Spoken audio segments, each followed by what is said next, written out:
السلام عليكم ورحمة الله تعالى وبركاته. هنايا ولادي قالوا لي ماما ديري لنا حاجه باش نتقهوو، كنت دايره لهم شويه كحك وكمل لنا.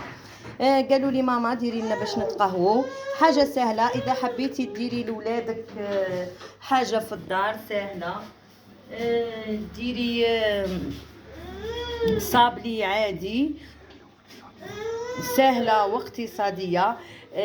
ديري صابلي عادي. شكون اللي ما تعرفش عجينه تاع الصابلي كاع يعرفوا، صغار وكبار يعرفوا عجينه تاع الصابلي.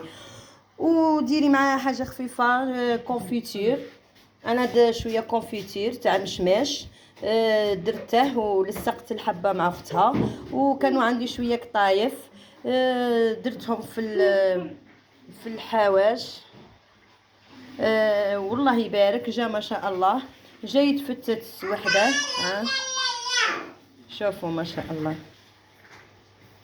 تبارك الله. هذا جا ما شاء الله. ديروه كيما هكا، ديروه كيما هكا لولادكم باش يتقهووا الصباح كي ينوضوا يروحوا يقروا، ديروهم باش يتقهووا. حاجه اقتصاديه سهله بغيت نشاركها معكم. وسلام، تحياتي لكم جميعا، سلام.